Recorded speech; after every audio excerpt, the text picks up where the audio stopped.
I hope you're having a great day and a great evening. Today, I want to talk about the art of drinking water. We keep talking about food, we keep talking about how to eat food, how to chew our food, how to extract pleasure from the food that we eat so that it can be absorbed, assimilated into the human body. Now, when it comes to water, we usually tend to take water for granted, but we need to understand that water is sacred to trillions of cells in the human body. And mindlessly, we keep chugging water from bottles or, even from a glass. When we understand this one little lifestyle change that we can make almost immediately, we will find a direct impact on our digestive system, bloating, acidity, even for people who are constipated. You see, everything in life today is moving too fast, including the way we eat our food and we drink our water. But what I'm going to discuss right now are simple lifestyle changes that you can make and master the art of drinking water.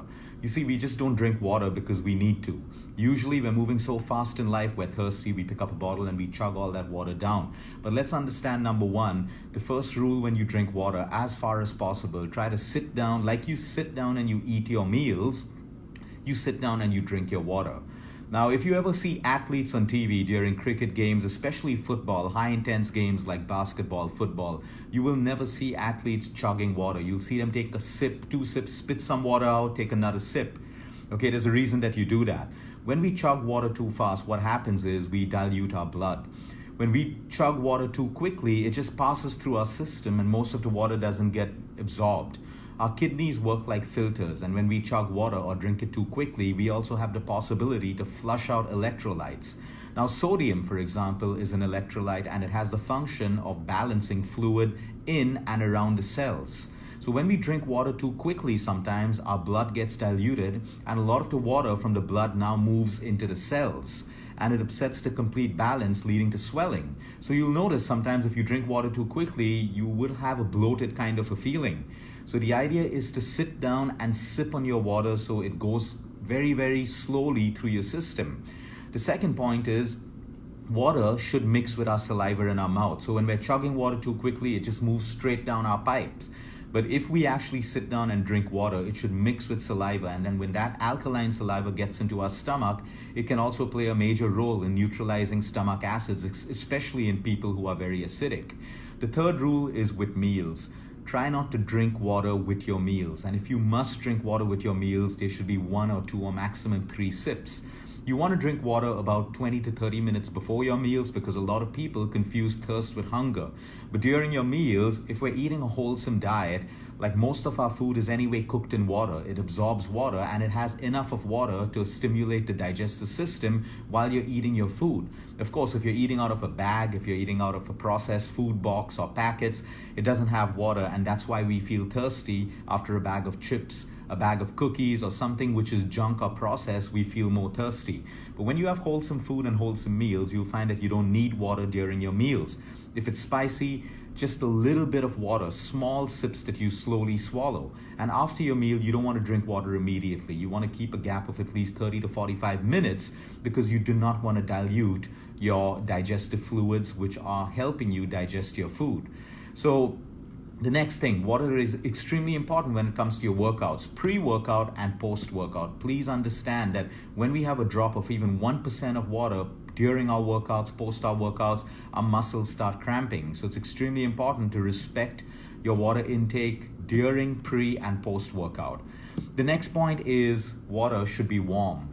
Room temperature, warm, lukewarm water is fantastic for you. If you believe in the system of Ayurveda, it is of scientific belief, and it is true that when we drink cold water, especially with our meals, when we drink aerated cold beverage during our meals, after our meals, it basically douses the digestive fire. You see, everything in the human body is energy. It is energy that digests your food, breaks down your food, absorbs it, carries it to all the trillion cells in the human body. So cold water upsets that balance. So you want to stick to clean, hygienic, room temperature water. Warm water is even better because warm water has the ability to relax and contract the muscles, helping your food move quicker through your intestines so that we don't have this heavy feeling of food stuck in our system even 2 to 3 hours after our meal.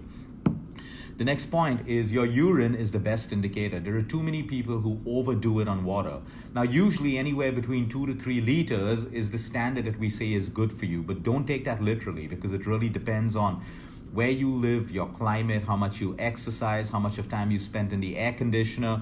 Now, if you're not any heavy medication, or you're on any B complex or vitamin C's, which have the ability to change your urine to a dark yellow, your urine is the best indicator. When it is a straw, whitish, very light color, you know that you're hydrated. But if your urine turns dark yellow, very dark yellow, even pale yellow, you know that your body's dehydrated.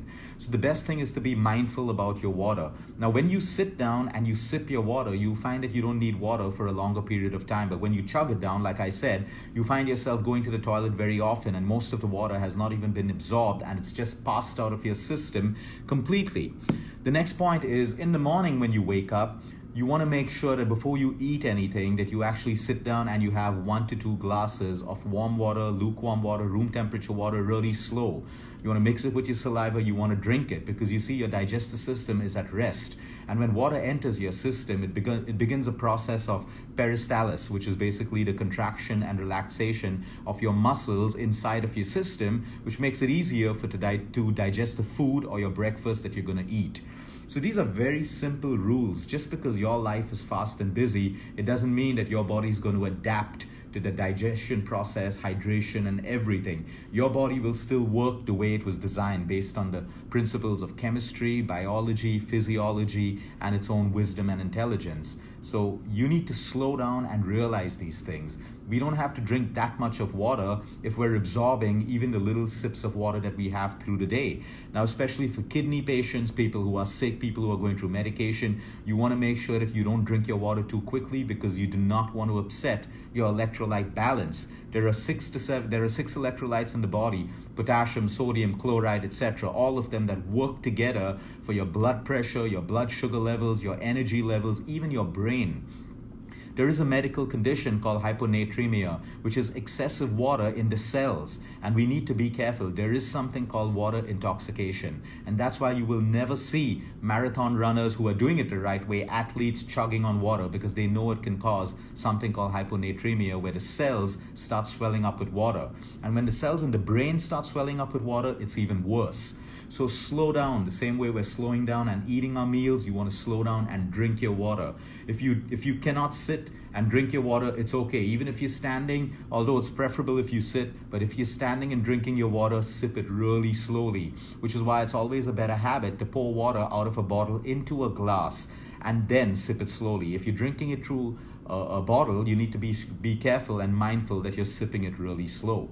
So this is the art of drinking water. And if water powers 75 to 80% of every cell in the human body, every cell requires 75 to 80% of water for all of its functions, which is why even a 1% drop of your hydration levels impacts trillions of cells in the human body. Have a great evening, everyone. Until next time, eat smart, move more, sleep right, and breathe deep.